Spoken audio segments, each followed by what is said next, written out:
Tonight you're under a galaxy you cannot truly see. It is above you, around you, and beneath your feet, and yet it hides in plain sight like a secret written in your own handwriting. The strange part is that we have lived inside this thing for our entire history and still managed to misunderstand what it was. We pointed at the pale band in the sky and gave it beautiful names, but we missed the plot. How do you fail to recognize your own home? Stay with me, because by the end of this journey you will never look at the night the same way, and if you want more deep dives like this, please like and subscribe. Even if clouds cover the stars, even if city lights wash the sky into a blank grey, the Milky Way is still there, a vast spiral of matter turning slowly in the dark. On a clear night, far from artificial glow, it appears as a faint luminous river arcing overhead, soft and grainy, as if someone brushed chalk across black velvet. For thousands of years that was the whole story for us. A bright band, a myth, a symbol, a comforting constant. Ancient Greek writers called it the Milky Circle. Roman poets imagined spilled divine milk. In China it became the Silver River, a celestial stream that lovers crossed once a year. Other cultures saw it as a road, a seam, a cosmic tree, a scar. Every interpretation made sense from the viewpoint of a small animal living on a spinning rock. You look up, you see a band, you tell a story. The problem is that the Milky Way is not a band at all.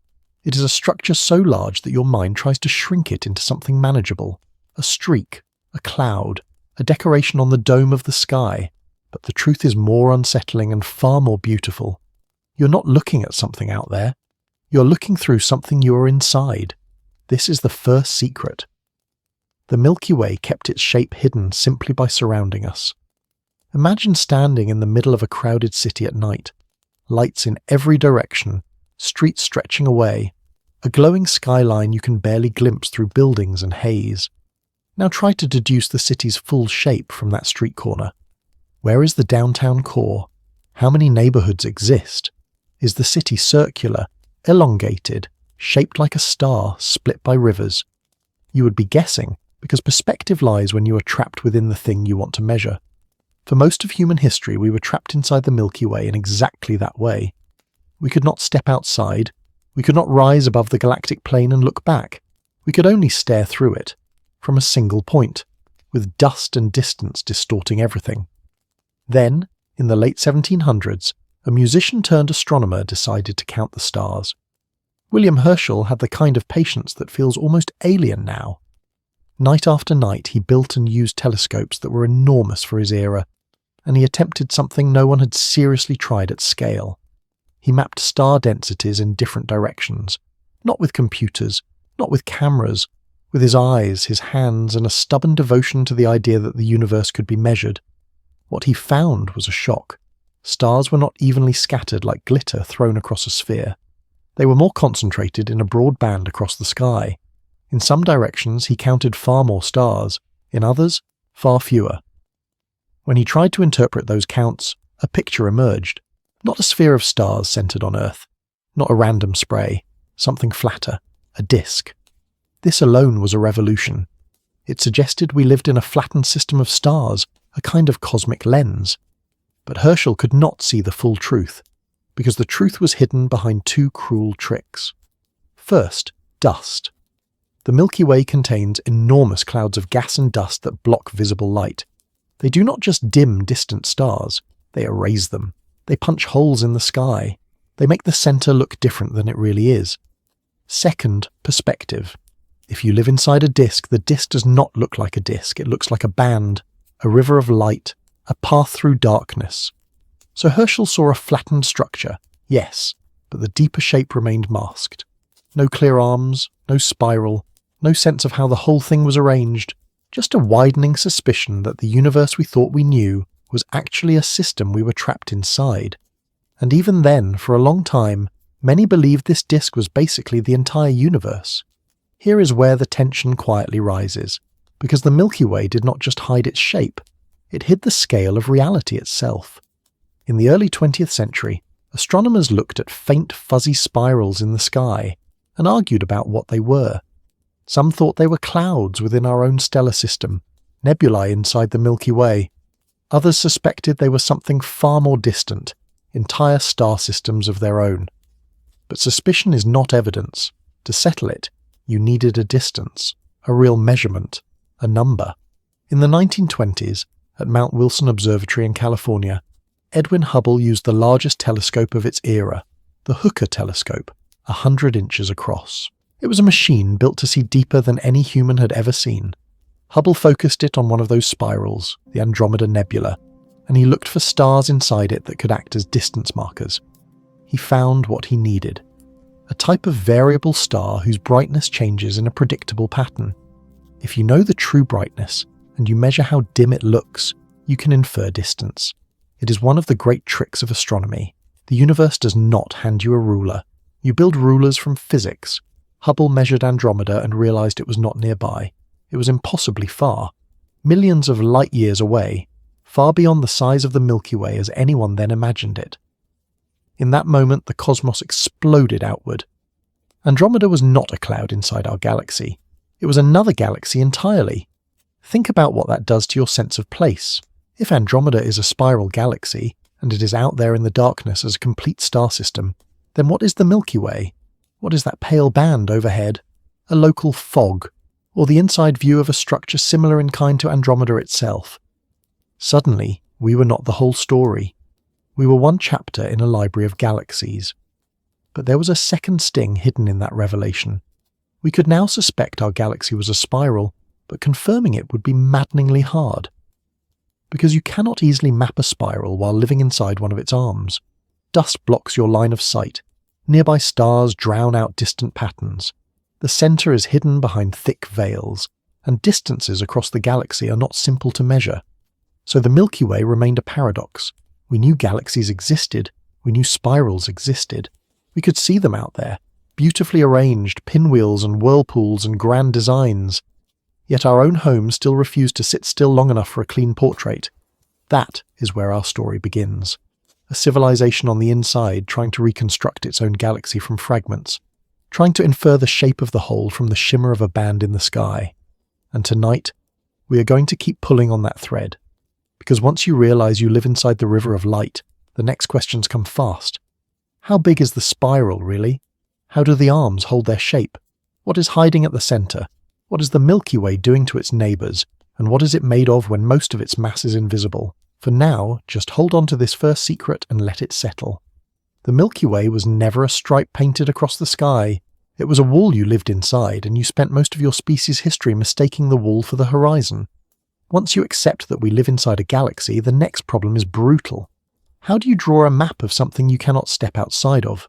You cannot fly above the Milky Way, take a picture, and come back with a clean spiral. You have to infer the shape the way a blindfolded person might infer a room, by echoes, by temperature changes, by tiny shifts that add up to a pattern. The real villain in this story is not distance, it is dust. Between stars, the Milky Way is filled with clouds of gas and dust that swallow visible light. The farther you try to look along the galactic plane, the more the view turns into a fog of missing information. Some of the most important regions, including the crowded center, sit behind curtains so thick that ordinary telescopes might as well be staring at a wall.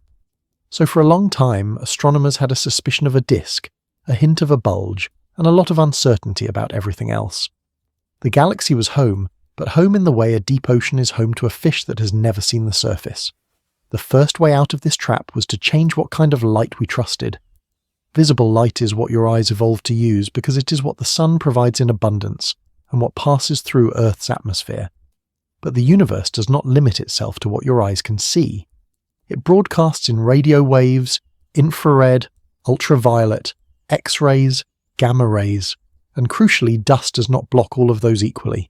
Radio waves, for example, can pass through dust clouds that would completely hide a region in visible light. That makes radio astronomy feel like a superpower. You point a radio telescope toward the sky, and suddenly the galaxy stops being a pretty band and starts being a machine with moving parts. One of the most important radio signals comes from hydrogen, the most common element in the Milky Way. Neutral hydrogen can emit radio waves at a specific wavelength, a quiet whisper that travels across the galaxy. By mapping that whisper, astronomers can trace hydrogen gas even in regions where starlight is smothered. And by looking at how that signal is shifted by motion, They can measure how the gas is moving relative to us. That is the beginning of a map. But a map needs more than gas.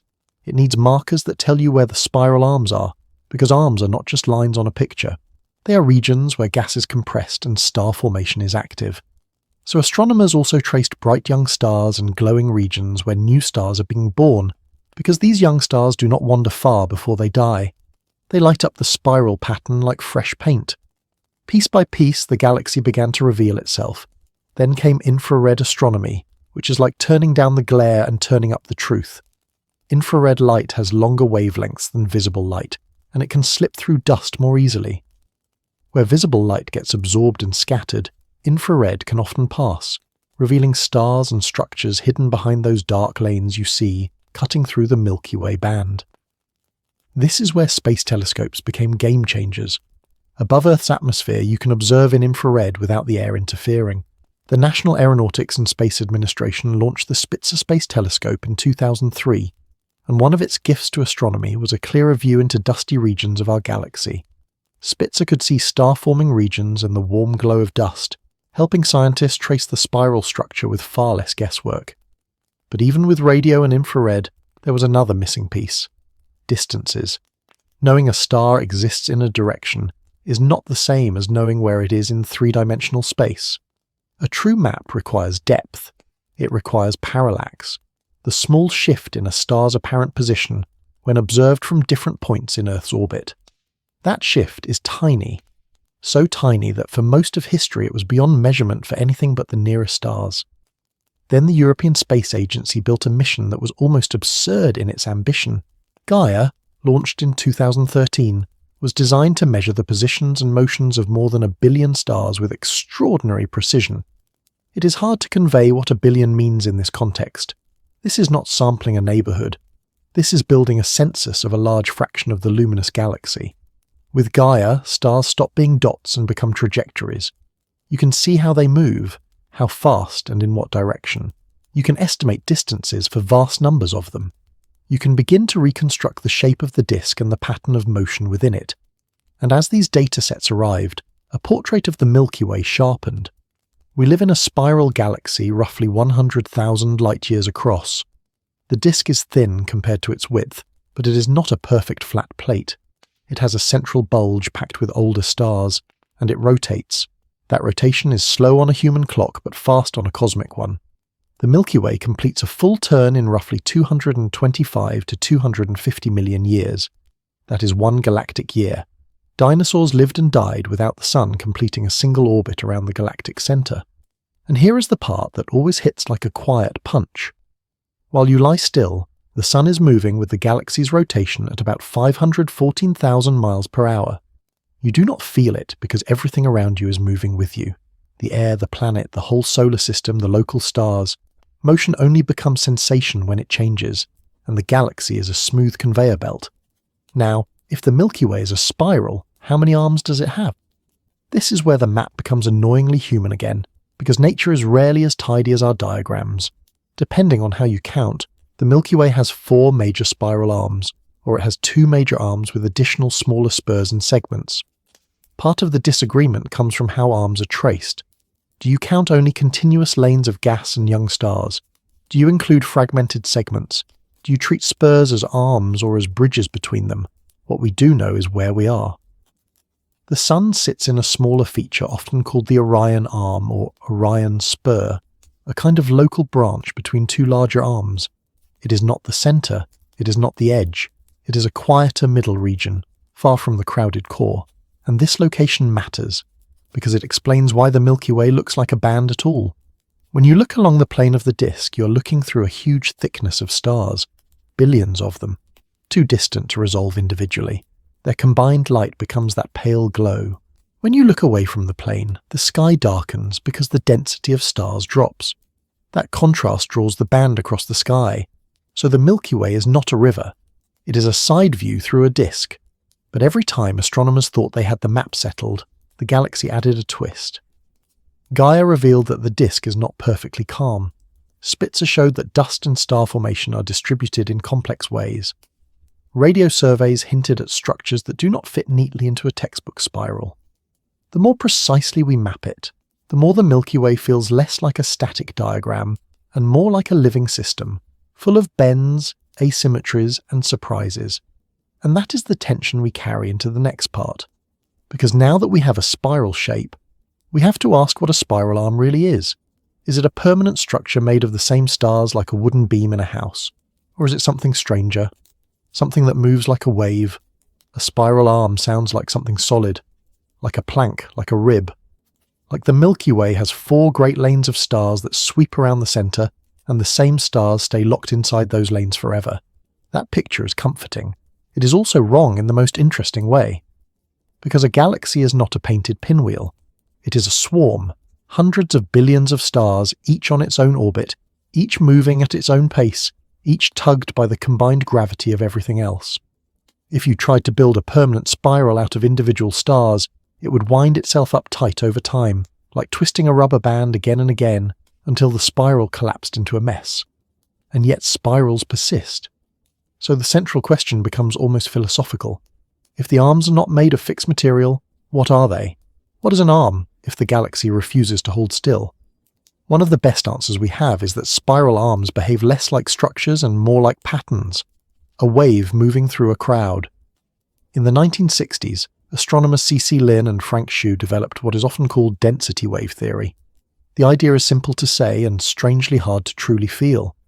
The arms are not a set of stars that travel together. The arms are regions where matter bunches up as it orbits, creating a lasting spiral pattern even while individual stars move in and out of it. A good analogy is traffic. Imagine a highway packed with cars. For no obvious reason, a slowdown appears.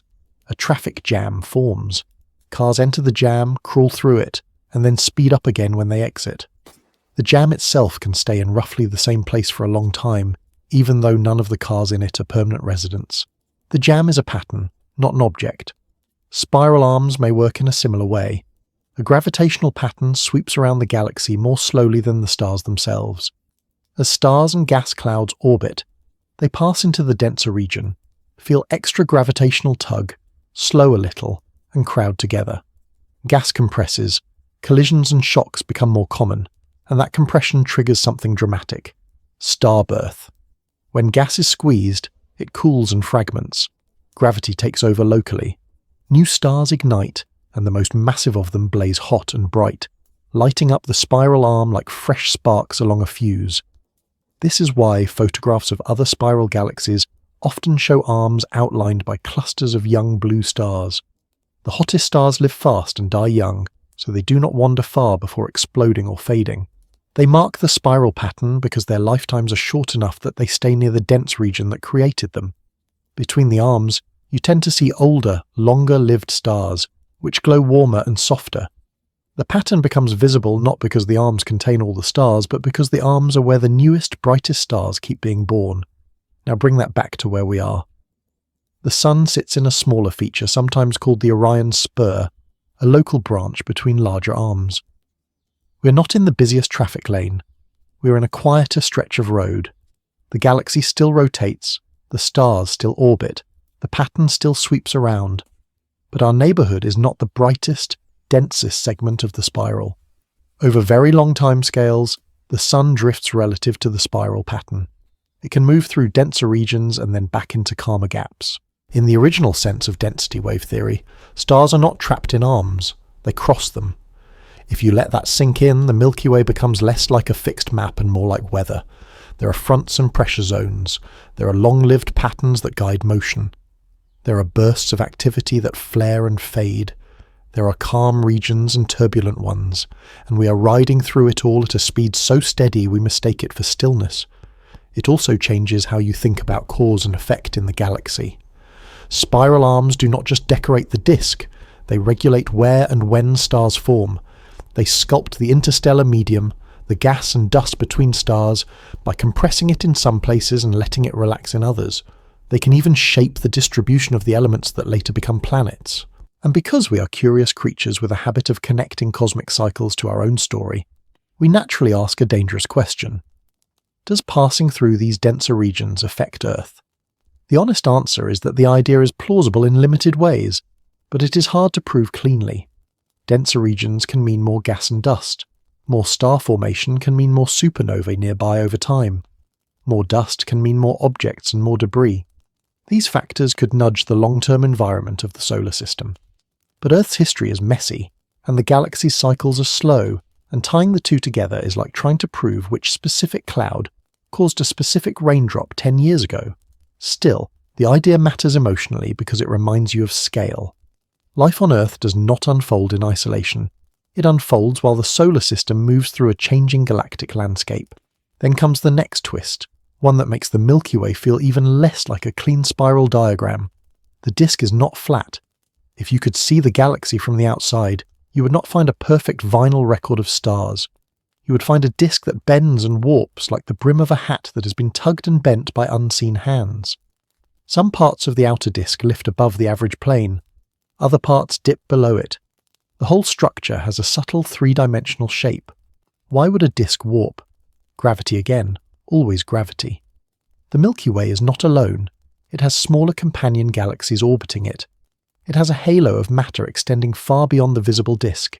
It has past mergers written into its structure. All of these can tug on the disk, slowly pulling it out of alignment. Over millions of years, small forces become large geometry. And that means our home is not a calm, fixed spiral. It is a bending, breathing sheet of stars. To make the picture even richer, the Milky Way is not only a disk. It has populations that live far above and below the plane. Ancient globular clusters, dense swarms of very old stars, orbit in a halo around the galaxy, forming a kind of three-dimensional framework that reminds us the Milky Way is thick, layered, and deep.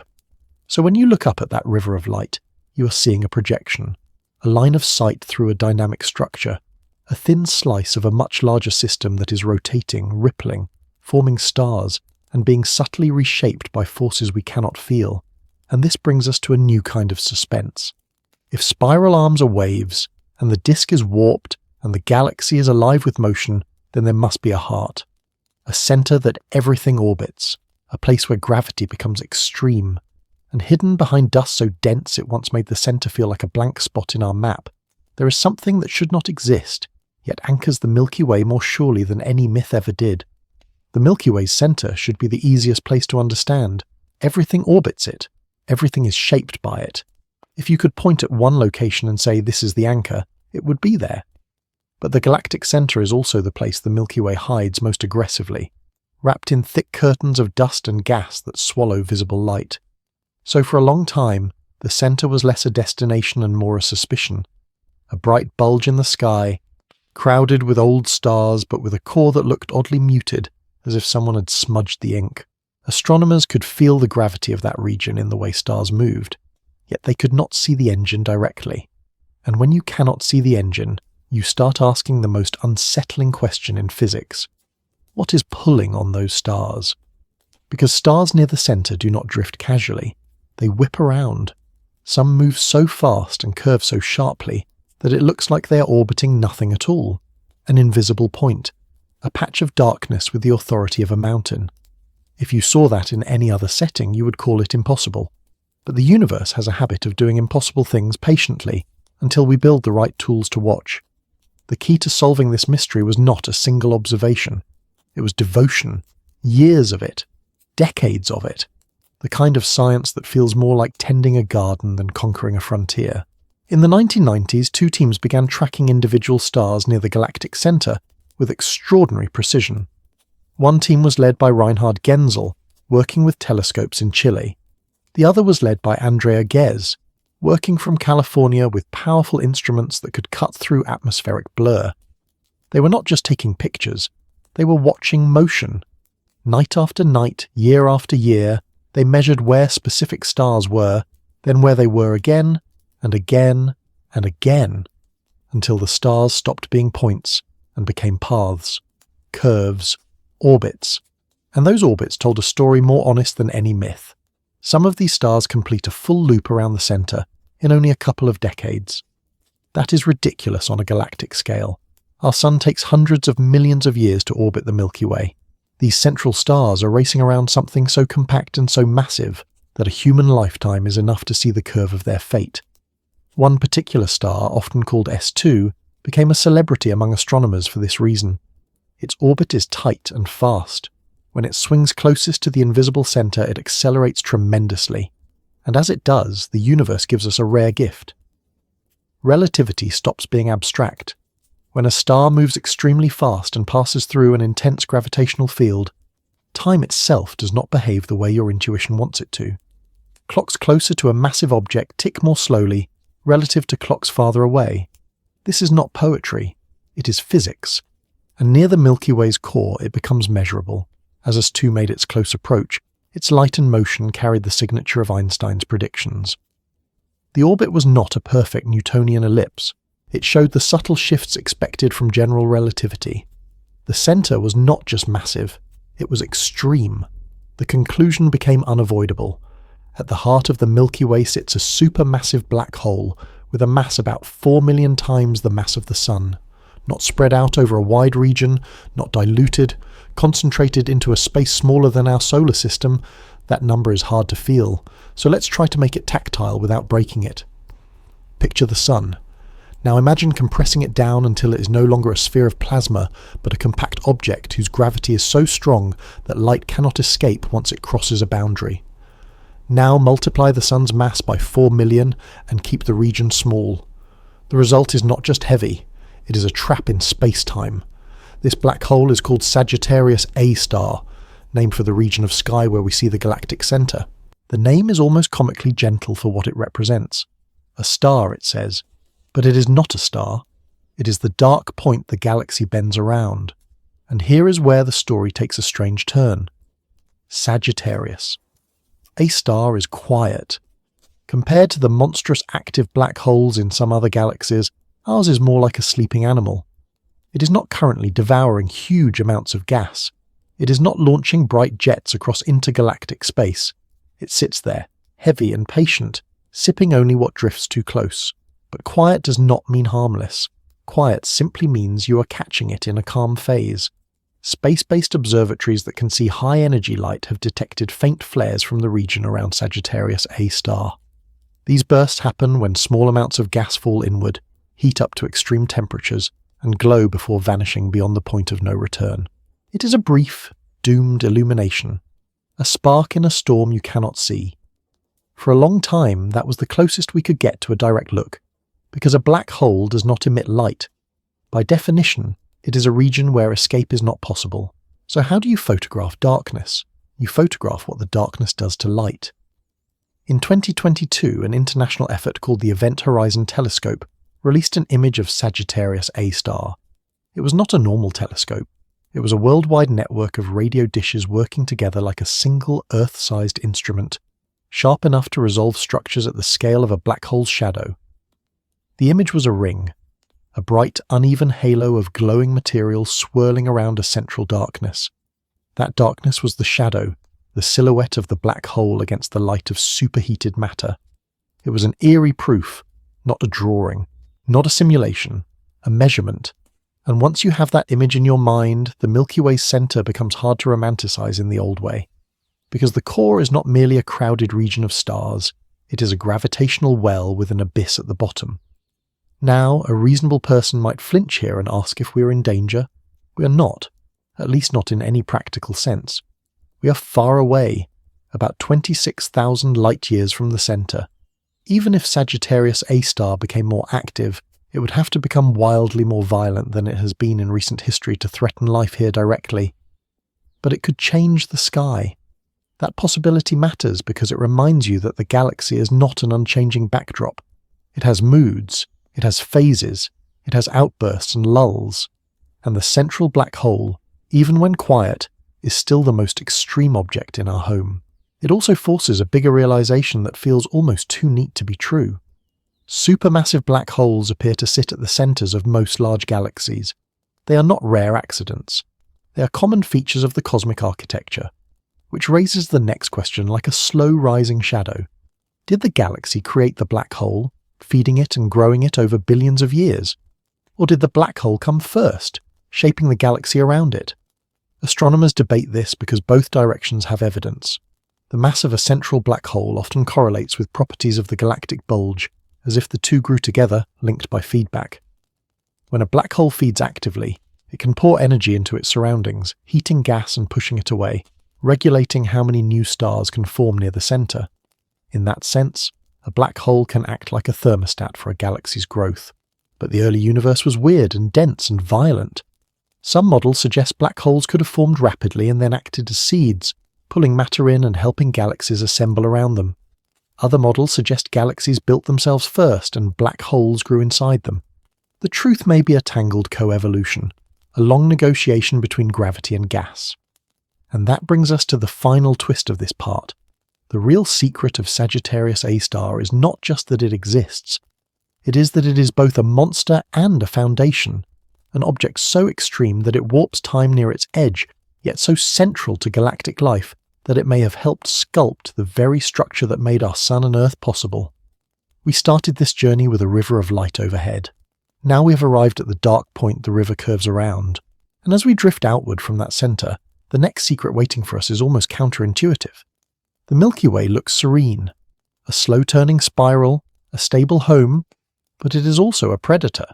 A quiet black hole can still be a loud storyteller. Sagittarius. A star sits at the center of the Milky Way like a sealed door. You can walk around it, measure the hinges, watch how everything in the room curves toward it, and still not know what happened behind it yesterday. And when astronomers say our central black hole is quiet, they mean quiet now, not quiet always. This part's question is simple. How do you detect a past outburst from something that no longer shines? The answer is one of the strangest ideas in modern astronomy. You look for echoes, not sound echoes, light echoes. When a bright flare happens near the center, it radiates outward. Those photons travel for thousands of years because the galaxy is vast. If that burst of light hits distant clouds of gas, it can make them glow, long after the central engine has gone dark again.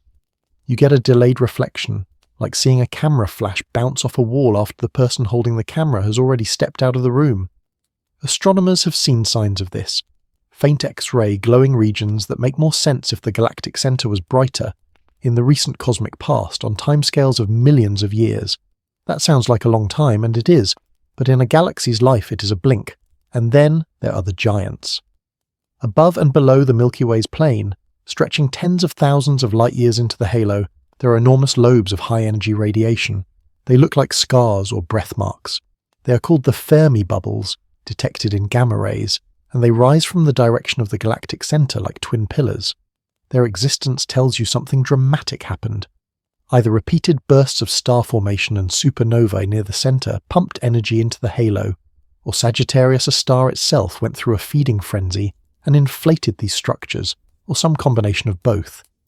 The details are still argued, because the galaxy is not polite enough to leave a single clean fingerprint. But the bubbles are real, and they are enormous, and they carry a quiet implication. The sleeping engine has woken before. This matters even if we are safe at our distance, because it changes the emotional geography of the Milky Way. The center is not just a dark anchor, it is a potential lighthouse, a place that can brighten the galaxy from the inside. It also reframes the environment around the black hole as something like a cosmic arena.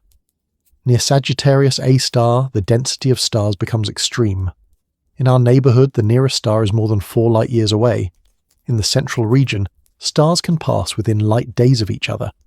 Imagine a sky where the stars are close enough that their gravity constantly tugs at one another, nudging orbits, swapping energy, slingshotting objects like stones from a sling. In that environment, strange things happen. Some stars get flung outward at tremendous speeds, fast enough to escape the Milky Way entirely. Hypervelocity stars are real. They are stars kicked out of the galaxy, shot into intergalactic space by gravitational interactions near the center, sometimes involving the black hole itself. It is as if the galaxy occasionally throws a few of its own lights into the void. Other stars drift inward. They lose energy through encounters, spiral closer, and eventually cross the boundary where there is no return. And then you have objects that should not behave the way they do. In the early 2010s, astronomers watched a dusty object called G2 approach Sagittarius A star. It looked like a gas cloud, and if it was a simple gas cloud, the prediction was straightforward. The black hole's tidal forces should stretch it into a long filament, tear it apart and feed on it. That feeding should create a noticeable flare. People watched carefully because it felt like the galaxy was about to perform a demonstration. But G2 survived. Not untouched, not perfectly unchanged, but far more intact than a simple cloud should have been. That led to a new suspicion. Maybe G2 was not just gas. Maybe it was a star wrapped in dust, a young object wearing a cloud like a cloak. Its passage became less of a meal and more of a strange near miss. The lesson is important. Even near a black hole, nature keeps options open. Now here is the puzzle that makes this region feel almost mischievous. There are massive young stars close to the galactic center.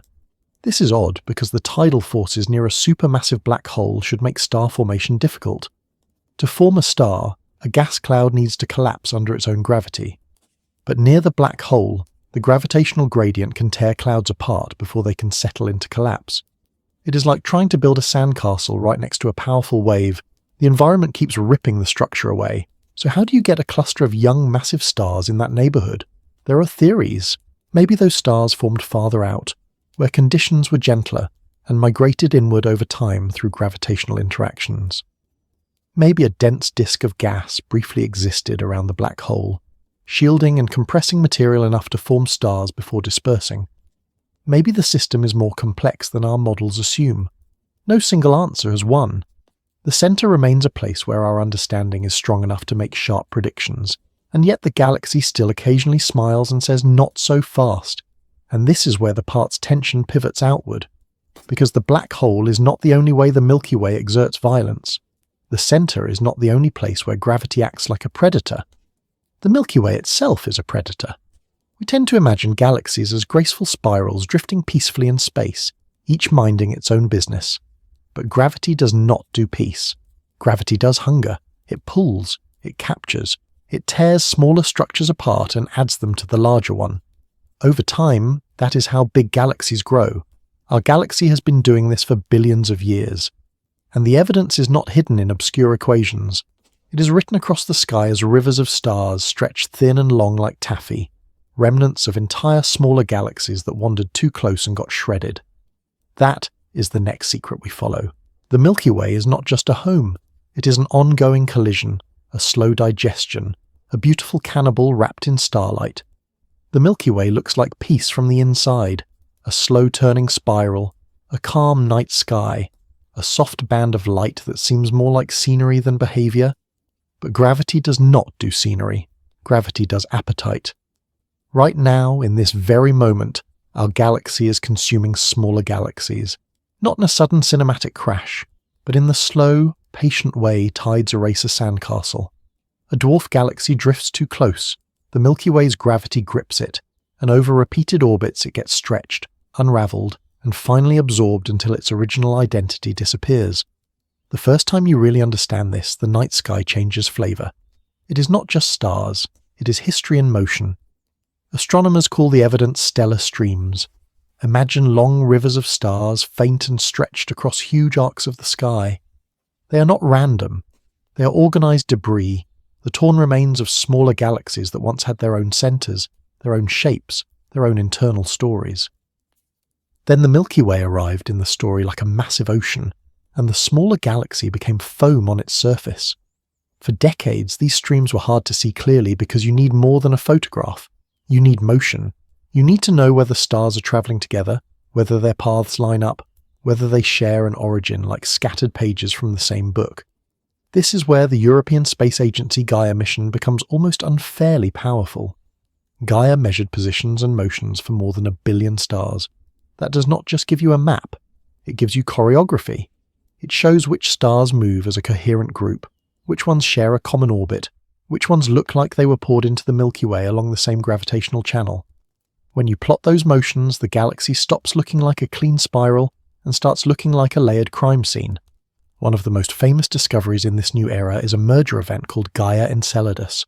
The name sounds mythic, and the event kind of deserves it. Roughly 10 billion years ago, a substantial dwarf galaxy collided and merged with the Milky Way. Not a gentle kiss. A violent gravitational mixing that heated and disturbed our own disk, changing the structure of the galaxy we would later be born into. The original dwarf galaxy is gone as a separate object, but its stars are still here, scattered through the Milky Way's halo and inner regions, moving in patterns that betray their origin. Estimates put its mass at roughly 600 million times the mass of the Sun before it was fully assimilated. That is not a tiny snack. That is a serious meal, and this is the haunting part. Many stars you could see in the night sky, if your eyes were sharp enough, might be immigrants from that lost galaxy. Suns that formed under a different sky, in a different gravitational home, now living out their long lives inside ours. Gaia Enceladus is the deep past, but the Milky Way is still feeding. The clearest ongoing example is the Sagittarius dwarf galaxy. It is currently being torn apart. Over multiple passages through the Milky Way's disk, it has lost stars and gas, each orbit stripping more material away. The remains form a spectacular stream that wraps around our galaxy, a ribbon of stars encircling the Milky Way like a thread wound around a spool. This is not a metaphor. This is a structure you can map, and mapping it is more than a cosmic documentary moment. It is a tool. Because streams are sensitive to gravity, the exact way they stretch and curve depends on the mass distribution of the Milky Way, including the invisible part we will face soon. So these streams are both evidence of cannibalism and probes of the galaxy's deeper structure. Now drift your attention to the southern sky, to two companions that humans have watched for centuries without fully understanding what they were: the Large Magellanic Cloud and the Small Magellanic Cloud. They are not just pretty smudges, they are dwarf galaxies. They orbit the Milky Way, and their interaction with us has created one of the most dramatic gas structures in the local universe, the Magellanic Stream. The Magellanic Stream is a long trail of hydrogen gas, discovered through radio observations in the 1970s. It arcs across a huge portion of the sky like a wake behind a boat, and it represents fuel, gas that can eventually rain down onto the Milky Way's disk and help form new stars. So even the leftovers from this gravitational interaction become part of the galaxy's future. Cannibalism is not only destruction, it is also supply. The Large Magellanic Cloud is substantial as dwarf galaxies go, with on the order of 10 billion stars. The Small Magellanic Cloud is smaller, with a few billion. They do not have the clean spiral structure of large galaxies. They are irregular, shaped by their own history and by the gravity of both the Milky Way and each other. Their orbits are complex, and there is ongoing debate about whether they have been orbiting us for a very long time, or whether they are on a first close approach, falling inward from the wider local group environment. Either way, the direction of the story is clear. They are being pulled, they are shedding material, the interaction is already happening, and if you zoom out even further, the lesson becomes universal. Galaxies grow through mergers. In the early universe, galaxies were closer together, and the cosmic environment was denser.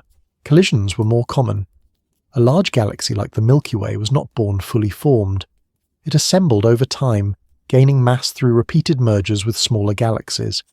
Each merger adds stars, adds gas, adds dark matter, and often triggers waves of star formation as clouds collide and compress. So the Milky Way is not one pure ancestral line. It is a blended family, a patchwork quilt sewn from many older systems that no longer exist as themselves. There is something both unsettling and beautiful about that. Unsettling because it breaks the idea of a galaxy as a single identity.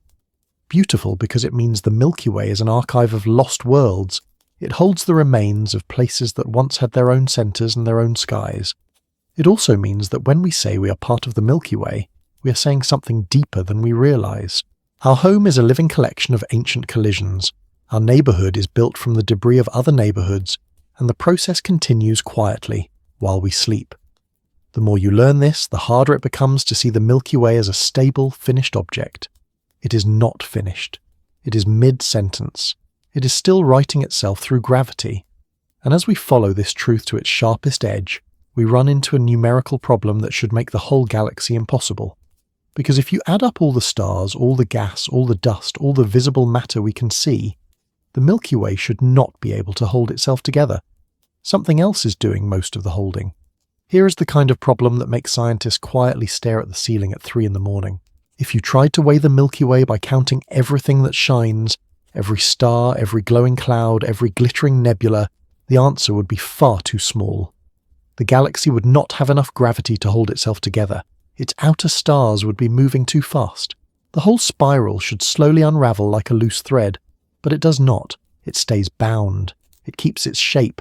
It keeps rotating with a stubborn calm that feels almost insulting, which means there must be extra mass, a lot of it, and it must be invisible. In the original script, the numbers are blunt. All the visible matter accounts for less than 15% of the galaxy's total mass. The rest, roughly 85%, does not emit light, does not absorb it, and does not show up in normal telescopes. It only shows itself through gravity, through the way it pulls on stars and gas, through the way it acts like a hidden scaffold. Astronomers call it dark matter. The name is honest, not dramatic.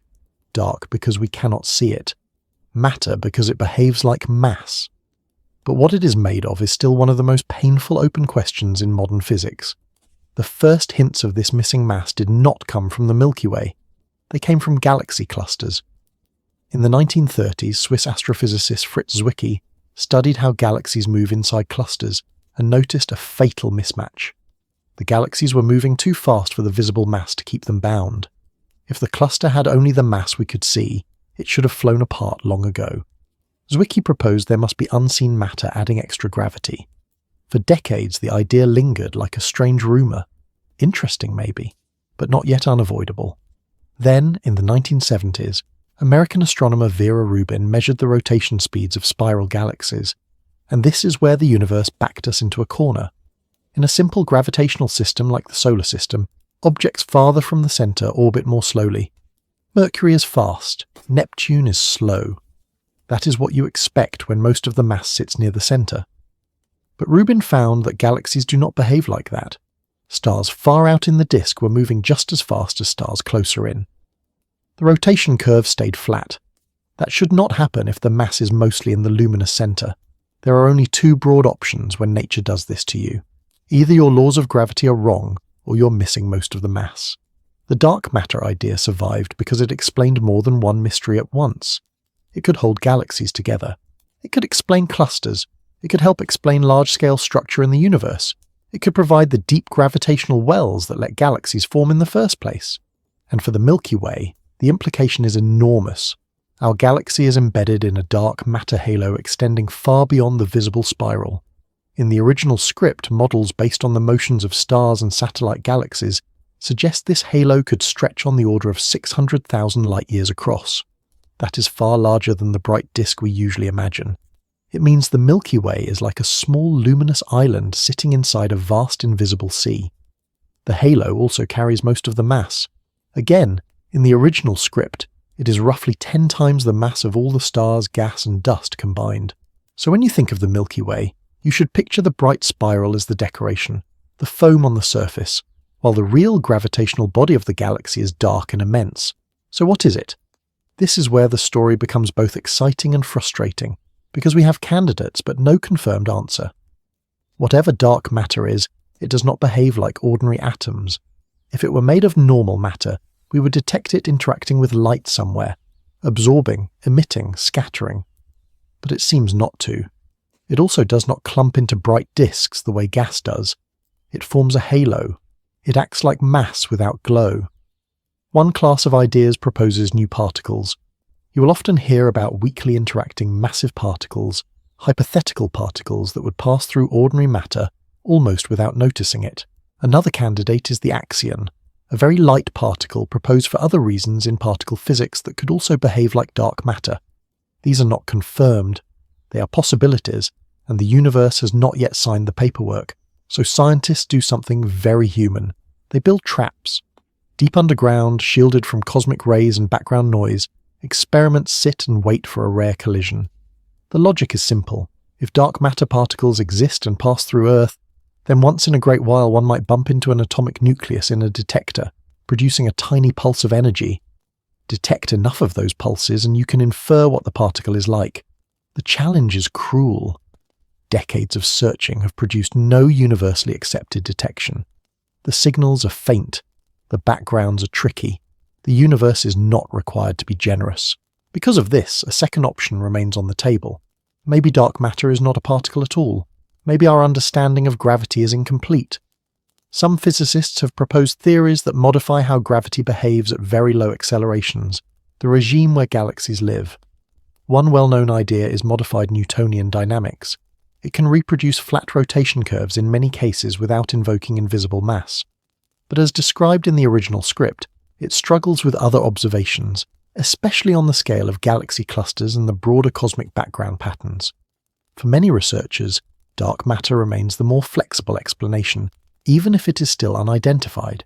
Meanwhile, the universe gives us another way to map the invisible. Gravity bends light. If a massive object sits between you and a distant background galaxy, it can warp the path of light, distorting the background image. This is gravitational lensing. It is not a metaphor. It is geometry. By studying subtle lensing patterns across huge patches of sky, astronomers can infer where mass is, including mass that emits no light. Space missions are being used to make detailed maps of this effect, tracing the cosmic web and the distribution of dark matter on vast scales. The result is a picture where visible matter collects along an invisible skeleton, as if the universe built scaffolding first and then draped galaxies on it. And this loops back to a wild implication that should make you pause. If dark matter is real, it is passing through you right now, through your walls, through Earth, through the air, not because it is spooky, but because it barely interacts with ordinary matter except through gravity.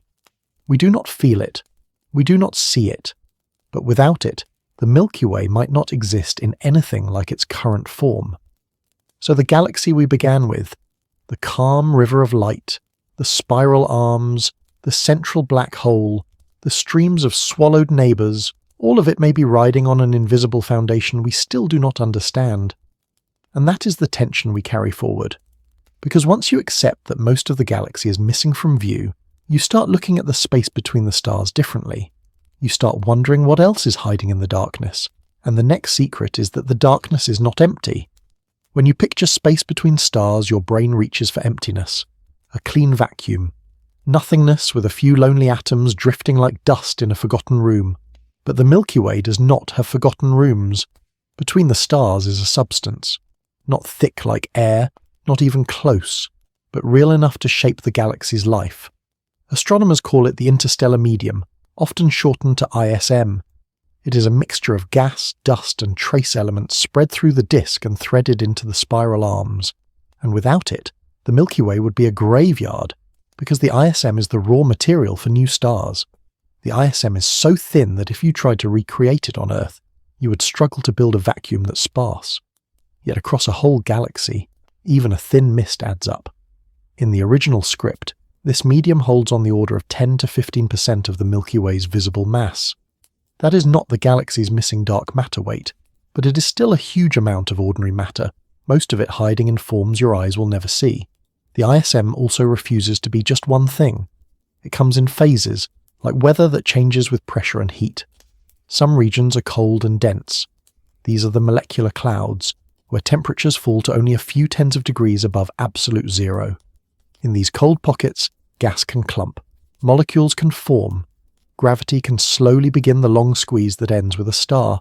Other regions are warm, more diffuse, heated by nearby starlight. They glow in radio and infrared. And then there are hot regions blasted by supernova explosions, where gas can reach millions of degrees and shine in X-rays. The ISM is not a uniform fog. It is a patchwork of states, constantly churned by stellar births and stellar deaths. Now add the part that makes it feel like a skeleton: magnetic fields. The Milky Way is threaded with magnetic fields that stretch across light years. You cannot see them directly, but they shape the motion of charged particles and influence how gas collapses or resists collapse. In some places, magnetic fields can help support clouds against gravity. In other places, they can channel gas into filaments and lanes, guiding where star formation sparks. So how do you map an invisible magnetic field? Light gives it away. Dust grains in the ISM are not perfect spheres. Many are elongated, more like tiny splinters. When magnetic fields pass through a region, those grains can align with the field direction. Then, as starlight travels through the dust, the light becomes slightly polarized, meaning it gains a subtle, preferred orientation. By measuring that polarization across the sky, astronomers can trace the direction of the galaxy's magnetic field, at least in projection. This is why missions that map the sky in detail matter so much. Observations from instruments like the Planck satellite have helped reveal that the Milky Way's magnetic fields are stronger and more ordered than we once assumed. The field is not random static. It often follows the spiral structure, reinforcing the idea that the galaxy's visible arms are deeply connected to an invisible framework of gas and magnetism. And once you start thinking this way, Spiral arms stop being just bright swirls of stars. They become compression zones in a larger ecosystem, places where gas piles up, magnetic fields guide flows, and gravity takes its shot at building new suns. Then there is another invisible population moving through this medium, one that sounds like science fiction until you realize it is hitting you right now: cosmic rays. Cosmic rays are high-energy particles, mostly protons and atomic nuclei, accelerated to extreme speeds by violent events like supernova shockwaves. They stream through the galaxy and through your body by the thousands each second, usually without causing any noticeable effect. The ISM and the galaxy's magnetic field guide and scatter them, turning the Milky Way into a kind of particle pinball machine. Cosmic rays are not just a curiosity, they drive chemistry. When these energetic particles slam into molecules in the ISM, they can trigger reactions that would not happen easily in calmer conditions. In dense molecular clouds, cosmic rays help ionize gas, which changes how the gas couples to magnetic fields. They can also encourage the formation of complex organic molecules, the kind of carbon-rich chains that make chemistry feel like it is leaning toward biology. This is one of the quiet miracles of the Milky Way. The space between stars is not only where atoms drift, it is where molecules assemble. Radio telescopes have detected hundreds of different molecules in interstellar space: water, ammonia, alcohols, complex carbon chains, even molecules related to amino acids, the building blocks life uses to build proteins. Instruments like the Atacama Large Millimeter Array have been especially powerful for this, because many of these molecules reveal themselves through radio and millimeter wavelength signals. In other words, they whisper in a part of the spectrum your eyes cannot hear. So the ISM is not empty, it is chemical, and it is personal. Because the ISM is where planets begin, long before there is a planet. Dust grains collide and stick, building larger grains, then pebbles, then rocks, then the cores of worlds. Water and organics can freeze onto dust grains as ices, travel through space, and later get delivered into newborn planetary systems. The ingredients for oceans and chemistry can exist before the sun that will warm them even turns on. That means your existence is tied to this invisible skeleton in a very literal way. The atoms in your body were once in the ISM.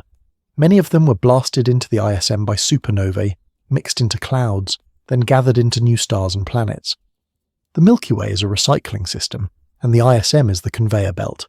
Even Voyager 1, now far beyond the protective bubble of the sun's solar wind, has tasted this medium directly.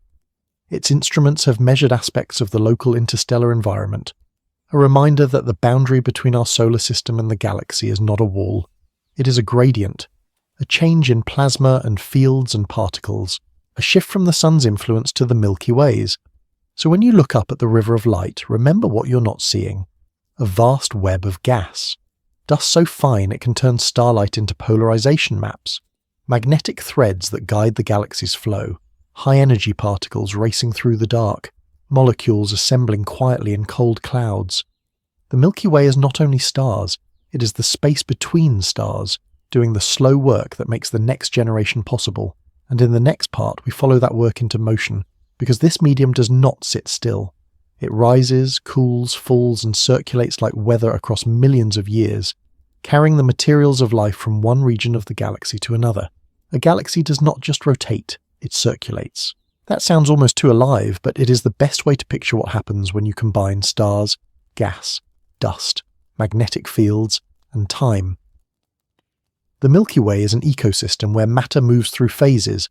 Cold clouds become stars become radiation and wind, some stars become explosions. Explosions heat gas, fling it outward, and seed the medium with new elements. That gas cools, clumps, and begins again. The central question of this part is how the Milky Way keeps renewing itself instead of burning out. The answer is a loop, a galactic recycling loop. Start in a cold, dense molecular cloud. These clouds can span hundreds of light years and hold enough mass to form thousands or even millions of stars. In their cold interiors, hydrogen pairs up into molecular hydrogen, and dust grains provide surfaces where chemistry can build more complex molecules. Gravity pulls unevenly. Dense knots form, collapse begins. This is how a star is born in the simplest sense.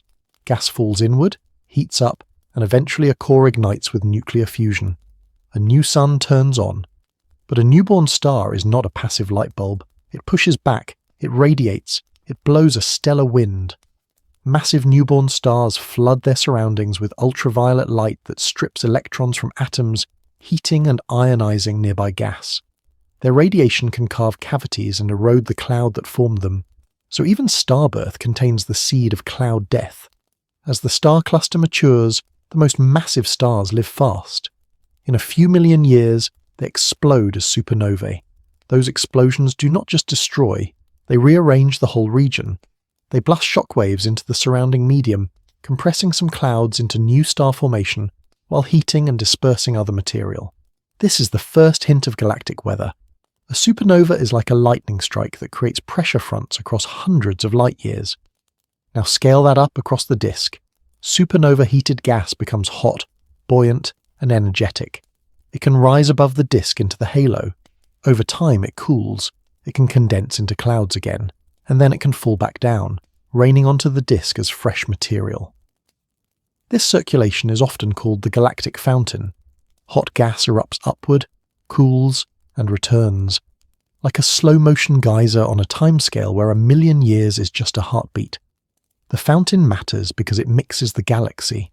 If heavy elements produced by stars and supernovae stayed trapped near where they were made, the Milky Way would become chemically stratified in a way that might prevent planets like Earth from forming in the outer regions. In the original script, this circulation is one reason the outer disk could inherit enough heavy elements for rocky planets and complex chemistry. The fountain helps move the products of stellar alchemy across large distances. It is easy to forget how essential those heavy elements are.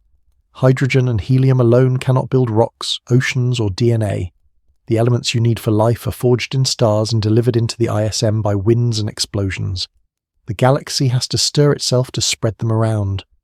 So in a quiet, literal way, the galactic fountain is part of what made you possible.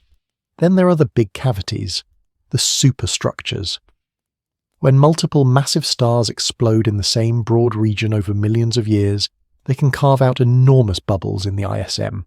These are sometimes called super bubbles, cavities hundreds of light years wide, bounded by shells of compressed gas that can glow in radio, X-rays, or other wavelengths depending on temperature.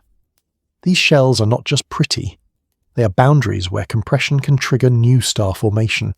Again, destruction becomes creation. The blast that evacuates a cavity can also squeeze the edges into collapsing clouds.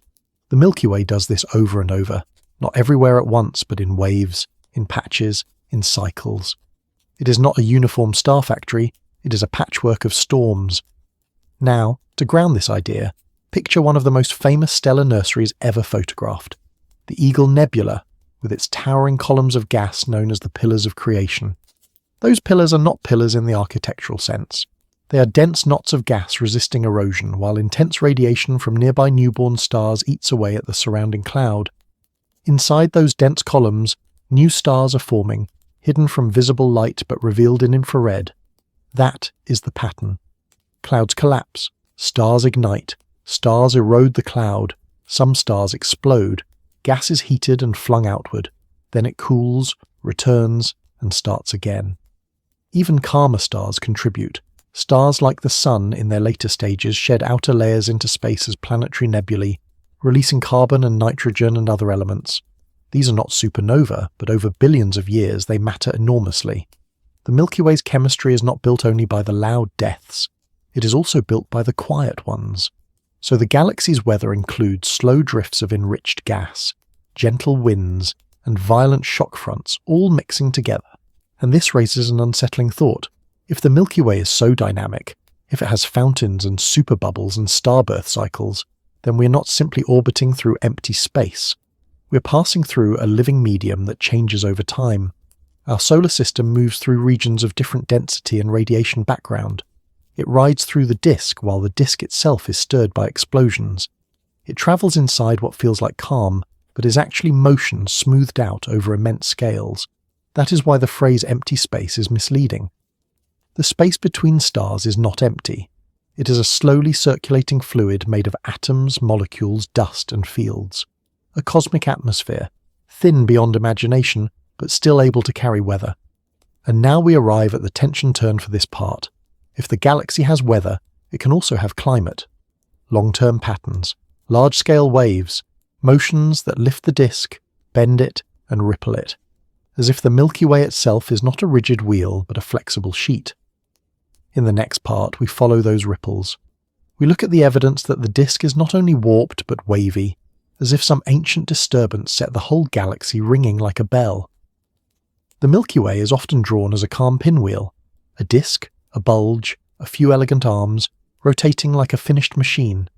But when you look closely enough, with enough stars measured, with enough motion tracked, the galaxy starts acting less like a diagram and more like a living surface.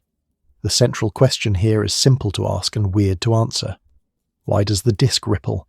Why does it lift and dip, as if something ran through it like a shiver? We already met the first hint of this in the warp. The outer disk bends, not perfectly flat, not perfectly aligned. That alone tells you the Milky Way is flexible, a structure made of countless orbiting objects responsive to long-term nudges. But the warp is only the beginning, because on top of that broad bend, the disk also shows waves. Picture a calm ocean seen from above.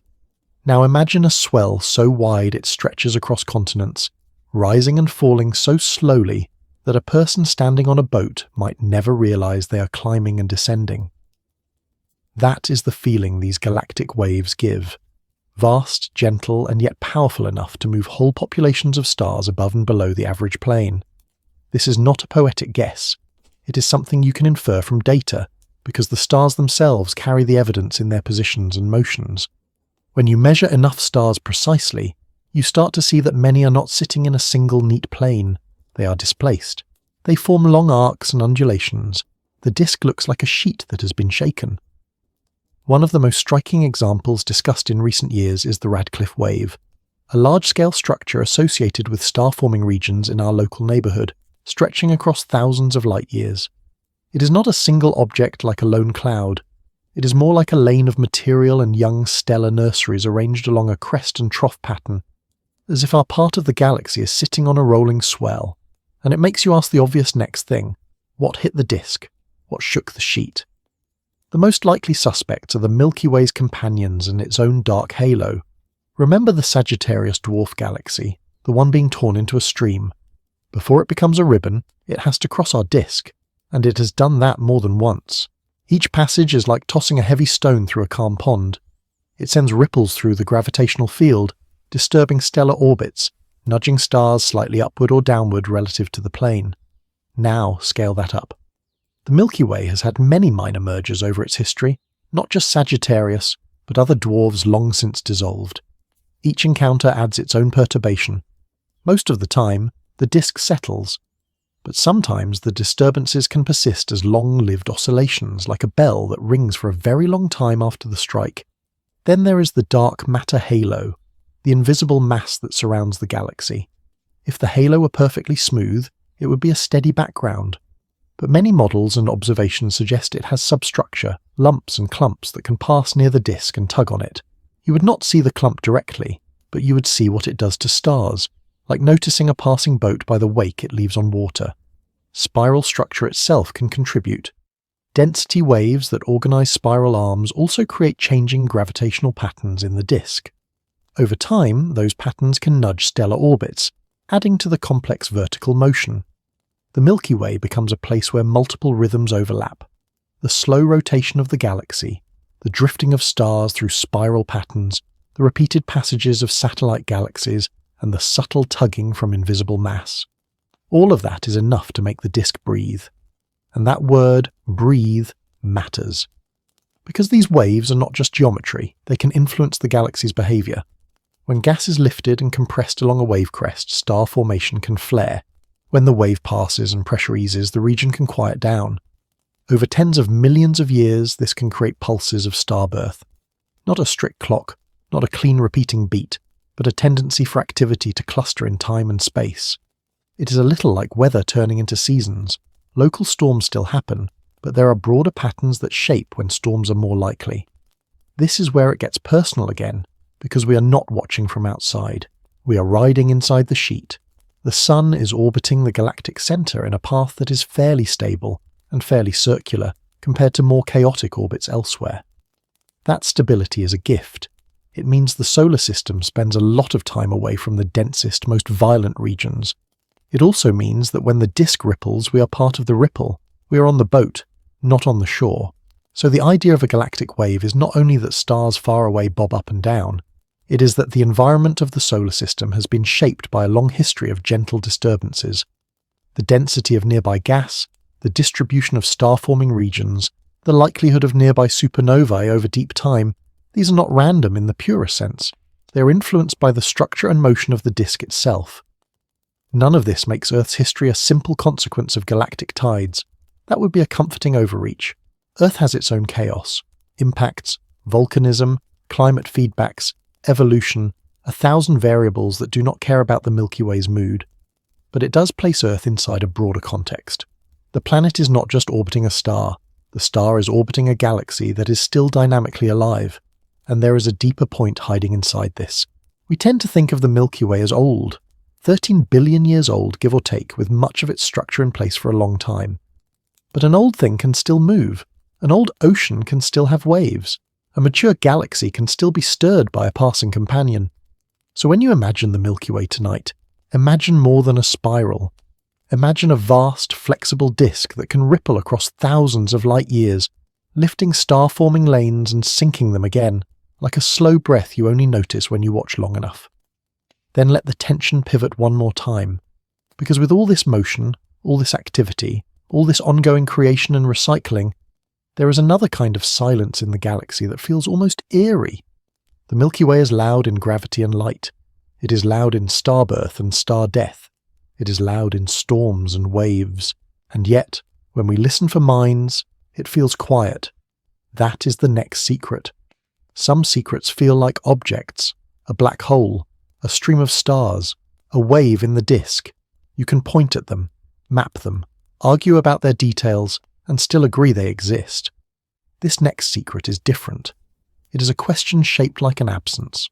Because once you accept what the Milky Way is, a spiral of hundreds of billions of stars filled with gas, chemistry, recycling, and time, you cannot avoid the next thought. If the galaxy has been here for billions of years and planets are common, then life should have had many chances. Intelligence should have had some chances. Technology should have had at least a few chances to leave a mark. So why does it feel quiet? This puzzle has a name.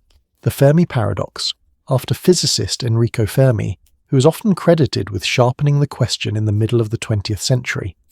In simple terms, it is this. The galaxy is big, old, and full of potential homes. So where is everyone?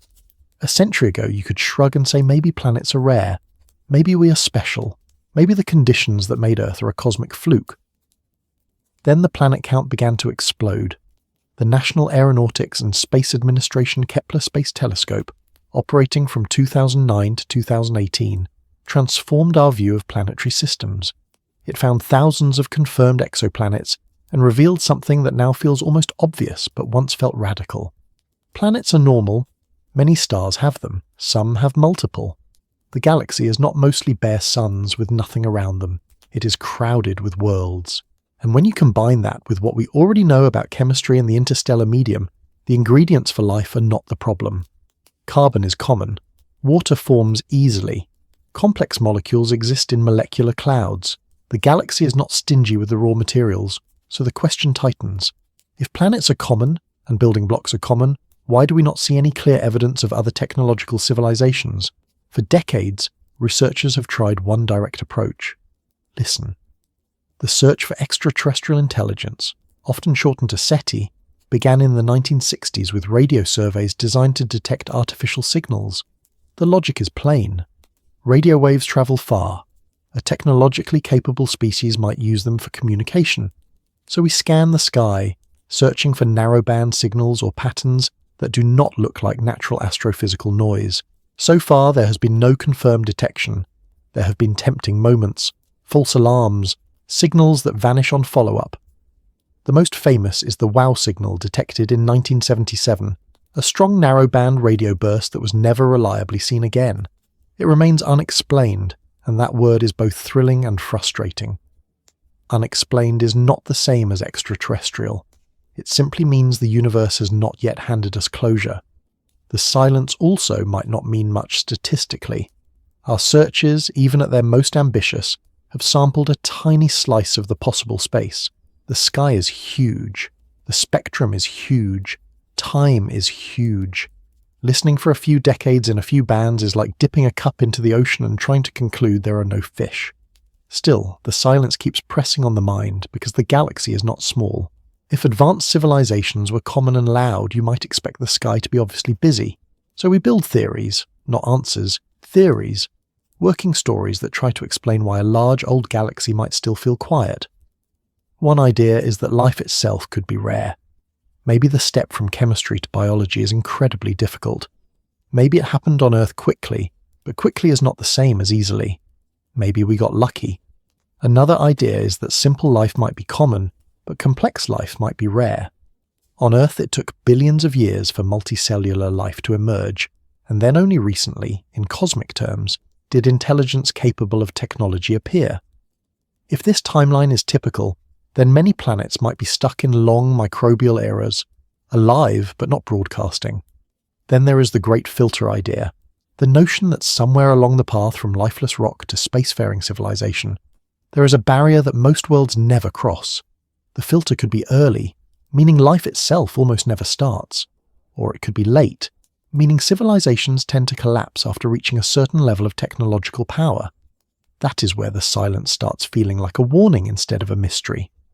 If many civilizations destroy themselves or fade quickly, the galaxy could be full of brief sparks that rarely overlap in time. Time alone can explain a lot. The Milky Way is vast. A radio signal from 50,000 light-years away takes 50,000 years to reach us. By the time it arrives, the civilization that sent it could be long gone, or could have moved on to communication methods we do not recognize. Even on Earth, we have been a strong radio beacon for only a short span of time. Technology changes fast. Civilizations may flicker in and out on timescales that are tiny compared to a galaxy's age. There are also more unsettling possibilities. Perhaps advanced civilizations choose not to broadcast. Perhaps they hide. Perhaps they see broadcasting as reckless. This is where ideas like the dark forest scenario enter, the thought that a galaxy might be dangerous enough that silence becomes strategy. It is hard to evaluate because it assumes motives we cannot verify, but it highlights something important. We do not even know what we should be looking for, which is why the search has expanded beyond radio listening to something broader, techno-signatures. A techno-signature is any evidence of technology that could be detected from afar, even if the civilization is not trying to communicate with us. That could include unusual atmospheric pollutants that do not occur naturally. It could include waste heat from enormous energy use. It could include large-scale engineering that alters starlight in a distinctive way. The original script mentions that the National Aeronautics and Space Administration has begun funding research into techno-signatures. The logic is practical. Civilizations might broadcast intentionally for only a brief period, but as long as they exist and use energy, they might leave byproducts. At the same time, telescopes have begun taking the first steps towards sniffing exoplanet atmospheres. The James Webb Space Telescope, for example, is capable of studying the chemistry of some exoplanet atmospheres, searching for combinations of gases that could suggest biological activity. That would not prove intelligence, but it would prove something even more foundational. That life is not unique, and even that would not solve the silence. It would only sharpen it. Because the heart of the Fermi paradox is not about life. It is about minds. So here we are, inside a galaxy that breathes with waves, recycles its matter, grows by consuming neighbors, and holds itself together with invisible mass. A galaxy that seems, by every statistical intuition, like it should be crowded with stories.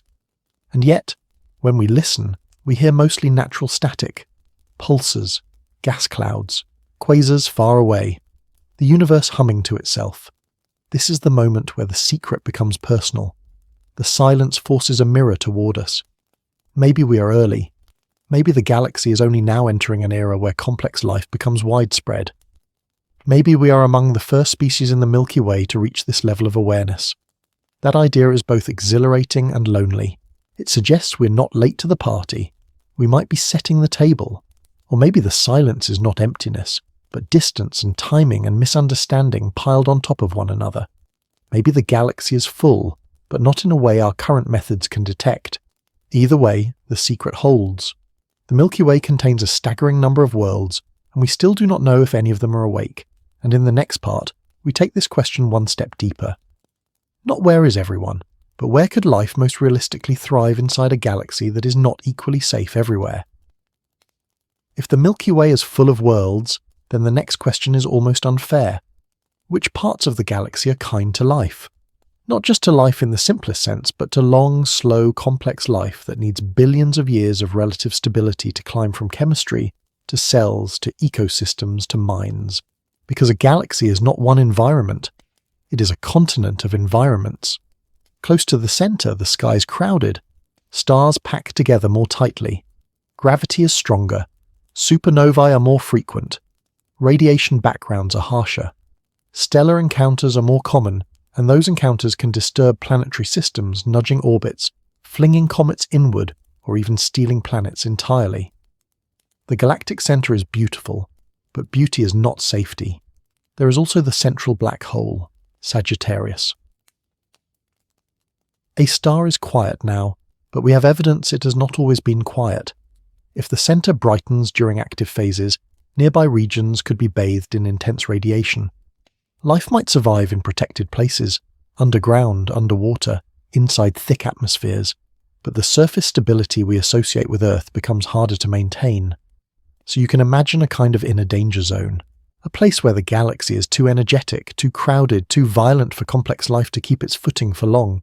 Then you move outward, and you might expect things to get safer, fewer supernovae, more space between stars, less chaos.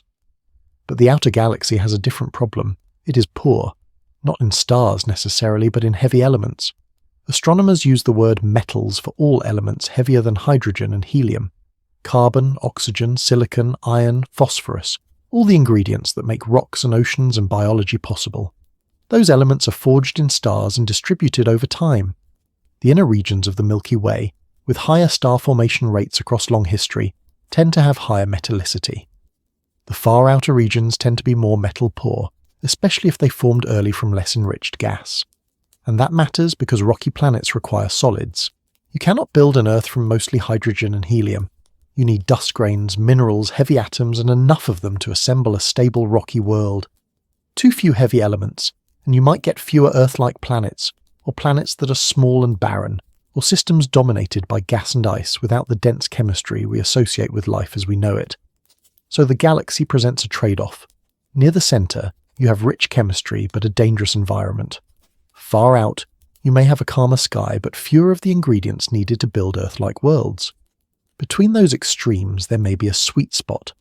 This idea is often called the galactic habitable zone. It is not a strict border drawn in glowing ink. It is a working concept, a way to think about probabilities, a ring-shaped region where the balance is most favorable for complex life, not too close to the violent center, not too far into the chemically sparse outskirts. In the original script, a typical estimate places this zone roughly between 13,000 and 33,000 light-years from the galactic center. Our Sun sits about 26,000 light-years out, right in that broad band. That sounds like a cosmic compliment, but it could also be selection bias. We are here because we can be here. A mind that asks where life thrives can only arise in a region where life had time to thrive. Still, the concept adds a new layer to the silence we talked about earlier. Even if many stars have planets, only some fraction may lie in regions that stay stable and enriched long enough for complex biology to develop. This could shrink the number of worlds with advanced life, and it could make technological civilizations rarer than our raw planet counts suggest. But then the galaxy does what it always does. It complicates the neat idea. Supernovae are dangerous, yes, but they are also the source of many heavy elements. Without repeated stellar deaths, there would be no oxygen to breathe and no iron to build planets. The very violence that threatens life is also what supplies the ingredients for life. The galaxy is not a nurturing garden separate from its storms. The storms are part of the gardening, and our definition of habitability keeps expanding. For a long time, habitability meant an Earth-like planet at the right distance from a Sun-like star where liquid water can exist on the surface. But now we consider subsurface oceans inside icy moons, warmed by tidal flexing. We consider chemistry in deep oceans under thick ice. We consider environments where life might hide from radiation and still persist for immense spans of time. In that broader view, the galactic habitable zone might be wider than we think, because life can take shelter. There is also the question of timing. Early in the Milky Way's history, heavy elements were scarce. The first generations of stars were made mostly of hydrogen and helium. It took repeated cycles of star birth and star death to enrich the interstellar medium. Only after billions of years did the galaxy become rich enough in heavy elements for abundant rocky worlds. In the original script, an estimate is that the Milky Way became broadly suitable for Earth-like planets about 8 to 10 billion years ago. Our solar system formed 4.6 billion years ago, relatively late in the story. Life on Earth appeared fairly quickly after the planet cooled enough for stable conditions, but complex life took billions of years to emerge, and technological intelligence appeared only in the last tiny sliver. If this timeline is typical, then the galaxy could be full of worlds where life exists but is still microbial, alive but quiet. Or it could be full of worlds where intelligence arose long ago and moved beyond what we can detect. The same data can support very different stories, which is exactly why this remains a mystery. Now bring this back to the place we actually live. Our solar system does not only sit at a favourable distance from the centre, it also has a relatively stable orbit. It is not plunging inward and outward in wild swings. It is not constantly diving through the busiest star-forming regions. It spends much of its time in calmer interarm space rather than inside the densest spiral arm zones where supernova and close stellar encounters are more likely. That stability might be one of the quiet gifts that allowed complex life to take its time. Evolution is not a sprint. It is a slow negotiation with environment. Too much chaos too often, and the negotiation keeps getting interrupted. So the galactic habitable zone is not just about location. It is about the kind of galactic journey a star takes. When you combine distance from the centre, chemical richness, and orbital stability, our neighbourhood starts to look less accidental, and more like a rare kind of calm. Not guaranteed, not protected by magic, just fortunate in the geometry of gravity. And here is the shift in tension that matters for what comes next. The more you study these conditions, the more you realise something unsettling and intimate. This galaxy is not just where you live. It is what you are made of. The same interstellar medium that cycles through fountains and clouds, the same stellar deaths that enrich the disk, the same chemistry that builds rocky planets. All of it is inside you now. The Milky Way did not simply host life on Earth. It built the ingredients and delivered them, atom by atom, until one small corner of the habitable ring started thinking about the whole. The Milky Way can feel like a place you live in, like a backdrop you happen to inhabit. That idea does not survive contact with chemistry, because every atom in your body has a pedigree, a history that begins long before Earth, long before the Sun, long before the Milky Way looked anything like it does now. And when you follow those pedigrees backward, you discover something both unsettling and comforting. You're not in the galaxy, you're made of the galaxy. Start with the simplest element in you, hydrogen. Much of the hydrogen in the water you drink was formed in the first few minutes after the Big Bang, when the universe was hot enough for basic nuclear reactions to lock protons and neutrons into the simplest nuclei. That hydrogen is ancient, older than any star. It has wandered through space for almost the entire age of the universe, cycling through clouds, stars, planets, oceans, living bodies, and back again. Now think about oxygen, the element you pull into your lungs every time you breathe.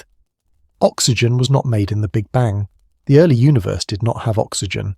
Oxygen is made in stars, in the cores of massive stars that fuse lighter elements into heavier ones as they age.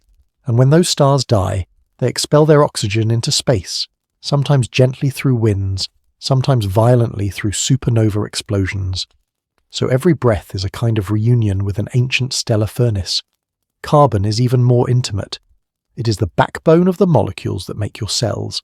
The structure of proteins, fats, sugars, DNA, all of it depends on carbon's chemistry. Carbon is forged in stars as well, created when helium nuclei fuse in high-temperature interiors. Some carbon comes from massive stars that later explode. Some comes from stars in gentler death phases that puff off their outer layers, releasing carbon-rich material into the interstellar medium. Nitrogen, crucial for DNA and for proteins, has its own path, often produced in stellar processes that transform carbon and oxygen during fusion cycles in stars.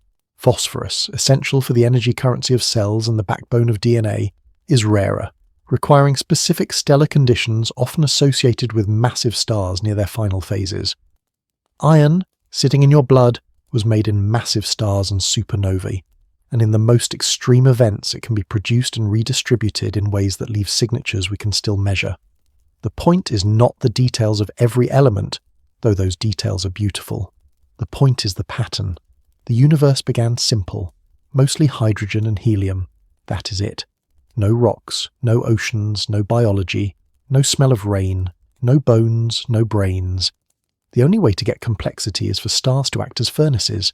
They take simple atoms and fuse them into heavier ones, and when they die, they distribute those heavier elements into space, enriching the gas from which future stars and planets form. This is stellar nucleosynthesis, a technical term with a simple meaning. Stars make elements, but there is a hard limit. In most stars, fusion can build elements up to iron. After iron, fusion stops being an energy source. Fusing iron costs energy rather than releasing it. So the core collapses. The star's death becomes an explosion, and those explosions do something almost magical. They create the elements heavier than iron: gold, platinum, uranium. Many of the heavy metals that feel rare and precious on Earth are born in brief moments of extreme violence. The original script also includes a crucial update from modern astronomy. Some of the heavy elements are not made primarily in ordinary supernovae, but in collisions between neutron stars. Neutron star mergers are among the most violent events we know. Two city-sized ultra-dense stars spiral together, orbiting faster and faster, emitting gravitational waves, and then colliding. The result is a kilonova, a burst that can briefly outshine large regions of space, forging heavy elements in an environment saturated with neutrons. The detection of gravitational waves from a neutron star merger in 2017, along with its afterglow, strongly supported the idea that these mergers create large amounts of gold and other heavy elements. So if you have ever held a gold ring, you have held the aftermath of a cosmic catastrophe that happened long before Earth existed. This is why the phrase "we are made of star stuff" is not sentiment. It is literal bookkeeping. Now here is the emotional turn that matters. You are not made of one star. Our solar system formed from a cloud of gas and dust that had been enriched by many previous stellar generations. The original script notes research suggesting the solar system contains material from dozens or even hundreds of different stars. Different supernovae, different winds, different deaths, different chemical signatures mixed together in the interstellar medium until they became one new cloud, then one new star, then a disk, then planets, then chemistry, then life. So you are a patchwork. The calcium in your bones might come from one ancient supernova, the iron in your blood from another. Some atoms in you might have wandered through the galaxy for billions of years, passing through multiple stars, drifting in molecular clouds, freezing into dust grains, being incorporated into comets, falling onto planets, being recycled again. There is an almost absurd elegance in that. A single human body is a museum of astrophysics, and it changes the tone of the silence we discussed earlier. Because even if the Milky Way is quiet in radio, it is not quiet in creation. It has been building complexity for billions of years, layer by layer, star by star, death by death. Life on Earth is not an accident that happened in a vacuum. It is a natural outcome of a universe that had enough time to enrich itself. This does not guarantee life is common. It does not guarantee intelligence is common. But it does guarantee that the ingredients are widespread and that the galaxy is capable of making chemistry complicated enough to eventually wake up and look around. That means you're not a stranger in the Milky Way. You are the Milky Way thinking. That idea can sound mystical if you let it, but it is actually a scientific statement about continuity. The same laws that govern fusion in a star govern chemistry in your cells. The same physics that shapes a spiral arm shapes the distribution of elements that became your bones. You are not outside the system. You are one of its patterns. Now, as we approach the end of our journey, there is one more shift in perspective that ties everything together.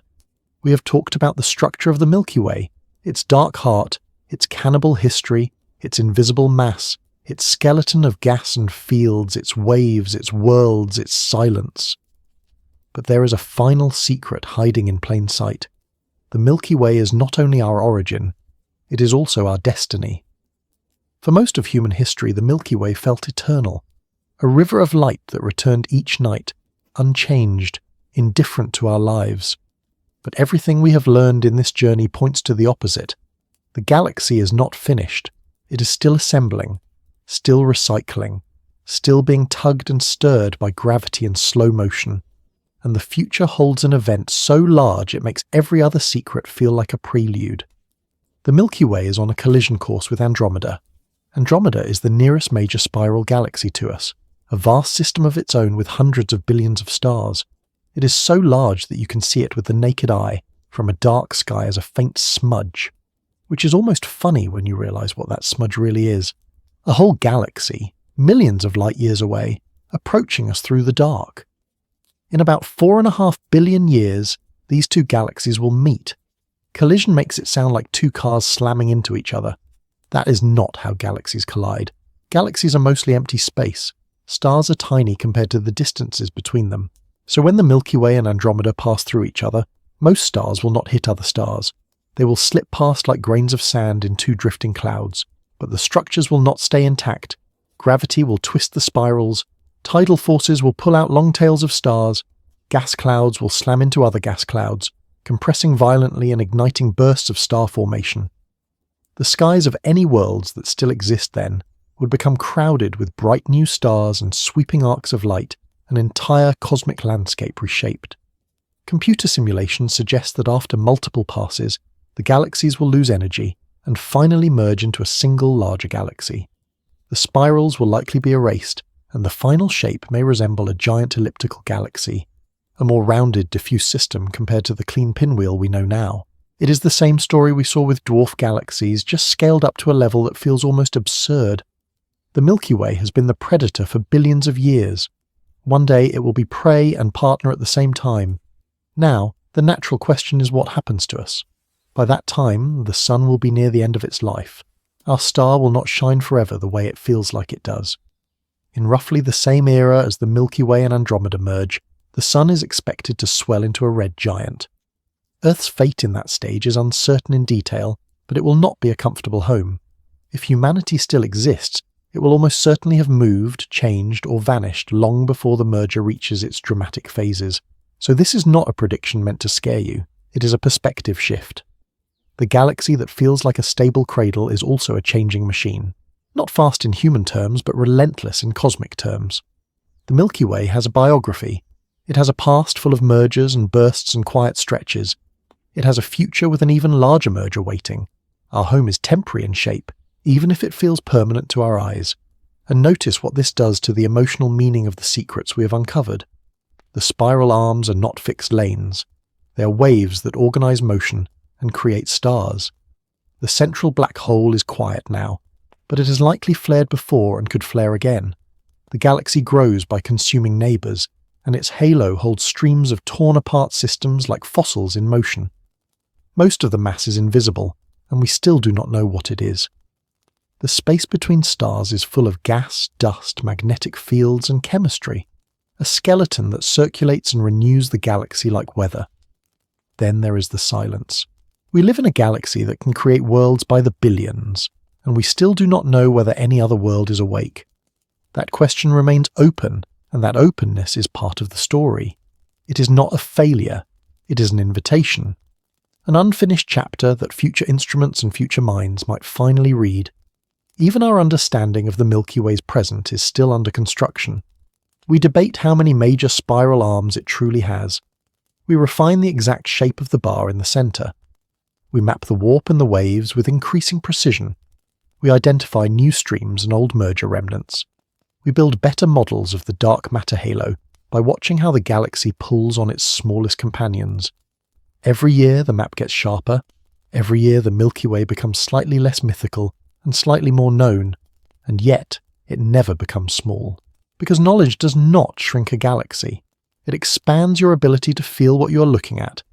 It turns that pale band of light into a layered structure of motion and time. It turns the night sky into a living archive. So here is the tension we carry into the final part. We have uncovered many secrets, but the deepest ones remain unsolved. We do not know what dark matter is. We do not know how common life truly is. We do not know how often galaxies like ours awaken their central black holes. We do not know what humanity will become, or whether we will last long enough to watch our own galaxy change into something new. But we do know this. The Milky Way is not a backdrop. It is a process. It is a story still being written. A spiral of matter and gravity that has been transforming for billions of years and will keep transforming long after every human name is forgotten. And that means the final secret is not hidden in the center or in the halo or in the space between stars. The final secret is that you are part of the Milky Way's ongoing motion, not just because you live under it, but because you are made of it, and because for one brief moment, the galaxy has arranged some of its atoms into a mind that can understand what it is. In the last part, we return to the night sky and gather these secrets into a single quiet realization. The Milky Way holds you, carries you, and will keep turning, with or without us. And in that turning, the wonder never ends. Tonight, the Milky Way is above you whether you can see it or not.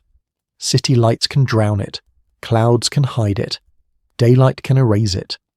But it is still there, a spiral of hundreds of billions of stars turning with such smooth certainty that your body feels still.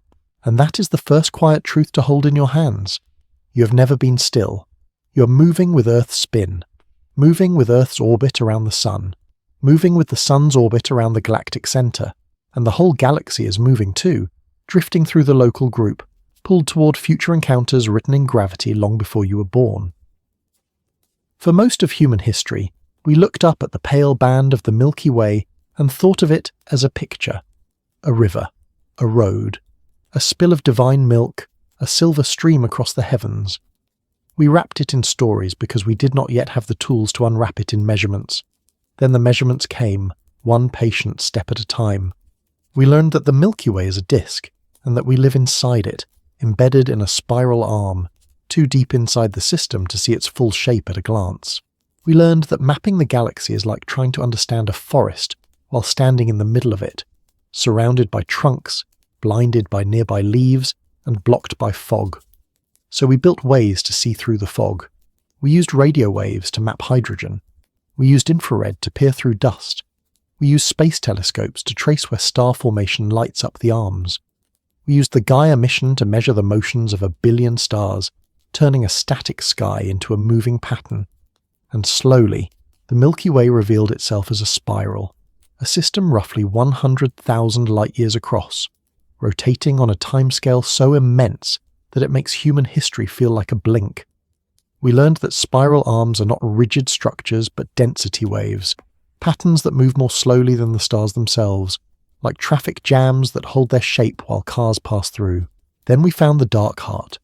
At the center sits Sagittarius A, a supermassive black hole with a mass about 4 million times the Sun, confirmed by watching stars whip around an invisible point, and by capturing the shadow of the black hole with the Event Horizon telescope. A monster that is quiet now, but not necessarily quiet forever. A central engine that has likely flared in the past and left echoes across the galaxy. Then we learned the Milky Way is not a solitary, peaceful spiral minding its own business. It is a cannibal. It has grown by consuming smaller galaxies, tearing them apart through tidal forces and leaving their stars stretched into streams that wrap around our sky. Some of the stars in the halo may have been born in galaxies that no longer exist as separate identities. Our home is a blended system, built from ancient collisions, a patchwork quilt sewn from lost worlds. Then we face the missing weight. Most of what holds the Milky Way together is invisible. The stars and gas and dust we can see are only a minority of the mass. The rest is dark matter, an unseen halo that provides the gravitational foundation, shaping how the galaxy rotates and how it formed. We can map its effects, we can see its fingerprints in lensing and motion, but we still do not know what it is. Then we looked into the space between the stars and discovered it is not empty. It is filled with the interstellar medium, gas and dust and molecules, threaded by magnetic fields, stirred by cosmic rays, a dynamic skeleton that circulates through the disk. It is where stars are born, and where stars return their material when they die. It is the galaxy's recycling system, its bloodstream. We learned that the Milky Way has weather, fountains of hot gas rising and falling, super bubbles carved by clustered supernovae, regions where star formation surges and fades like slow seasons. Waves in the disk that lift and dip whole star-forming lanes as if the galaxy is breathing. And then, after all that motion and noise, we arrived at the stranger silence. The Milky Way contains an enormous number of stars. Many of those stars have planets.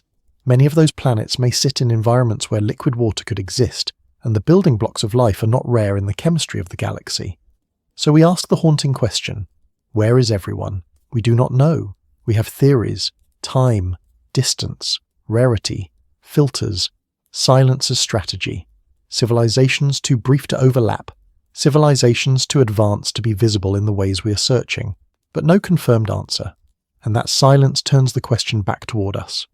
Will we last? Because if the great filter is ahead, then the silence is a warning. If the filter is behind us, then we have already passed something rare and precious. Either way, the Milky Way's silence makes our moment feel sharper. A young species looking outward with new instruments, newly aware of its own fragility, newly capable of destruction and of protection. Then we found the ring of relative calm.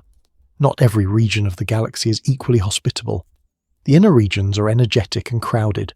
The far outer regions are chemically poor. Somewhere in between lies a broad zone where heavy elements are available, and catastrophic events are less frequent. A region where stable orbits can allow lifetime to climb its long ladder. Our sun sits in that broad calm, not perfectly safe, not protected by destiny, but fortunate in the geometry of gravity. Then we touch the most intimate truth of all. You are not separate from any of this. The hydrogen in you is ancient, born near the beginning of time. The oxygen you breathe was forged in stars. The iron in your blood was made in stellar cores and supernova.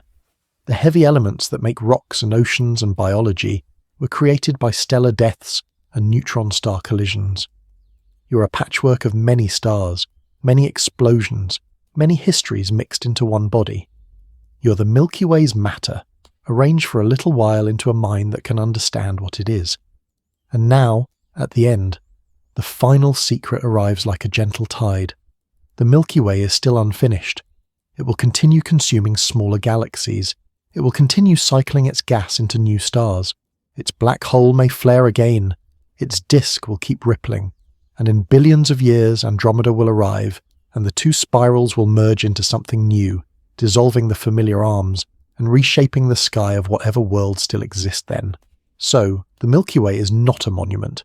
It is a story older than Earth and longer than humanity, but still alive, still changing, still keeping mysteries behind veils of dust and invisibility and time, and that is its greatest secret. Not that it has a black hole, not that it eats its neighbours, not that most of it is dark, not even that it might be full of silent worlds. Its greatest secret is that the wonder does not run out. Every answer opens another question. Every map reveals another hidden structure. Every telescope extends the edge of what we can know. The galaxy does not get less mysterious when you understand it. It gets more richly mysterious because you start seeing how many layers there are, how many forces overlap, how much history is still moving through the present. So when you look up, or even when you cannot, remember what is above you. A river of light that is really a spiral that is really a living system that is really a piece of a larger cosmic web. And inside that system, a tiny world where the galaxy has, for a brief moment, become self-aware. That is you. Sleep well, Stardust. The spiral holds you. The story continues,